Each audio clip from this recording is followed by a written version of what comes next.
Welcome to my channel Green Port Initiative under 1 million plantation drive of Visakhapatnam Port Authorities plantation done by Vishaka Valley School అండి.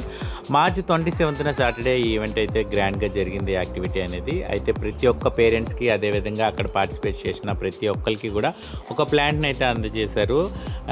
Thanks చెప్పాలి, special thanks Visakha valley school principal అయిన ఈశ్వరి ప్రభాకర్ మ్యామ్కి. Great activity అనే చెప్పాలి. And మన చిన్నప్పుడు చదువుకున్న సామెత అయితే గుర్తొచ్చింది, పచ్చని చెట్లు ప్రగతికి మెట్లు అని. అయితే మీరు ఈ జనరేషనే కాదు, ఫ్యూచర్ జనరేషను అదేవిధంగా నెక్స్ట్ వచ్చిన అప్కమింగ్ జనరేషన్ కూడా ప్లాంట్స్ యొక్క విలువ అనేది ప్రతి ఒక్కరికి తెలియాలండి. మనకి ఎంత నీడ్ అనేది కూడా తెలియాలండి. అయితే నాకు నచ్చిన యాక్టివిటీస్లో ఇది ఒక best activity. Visakha valley school ఒక మెట్టు ముందే ఉంటుంది ఎప్పుడు యాక్టివిటీస్లోని. గ్రేట్ థింగ్, గ్రేట్ ఇనిషియేటివ్ అని చెప్పాలి. అయితే ఎవరైతే ఈ ఛానల్ చూస్తున్నారో please subscribe my channel and thanks for watching. Love wise for our channel. For more updates, please follow.